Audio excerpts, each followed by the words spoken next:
IPL ચાલુ છે ને, કરોડોમાં વેચાય છે આપણા ક્રિકેટના ખેલાડીઓ. કાશ આ જગતનો તાત એટલે કે ખેડૂતના પાકની પણ કોઈ આઈપીએલ હોત ને, તો આ આખા જગતનું પેટ ભરનાર ખેડૂતની હાલત છે ને આવી ન હોત. આપણે બધા જ ખેડૂતના દીકરા છે અને આપણે ખબર છે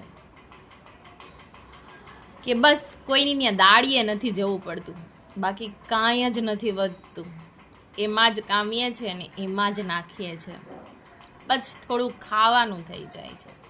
ખરેખર આ ખેડૂતની હાલત છે ને બહુ જ ખરાબ છે, કારણ કે ખેડૂતના ઘરમાં પાક આવે ને ત્યારે બધી જ વસ્તુના ભાવ ઘટી જાય છે.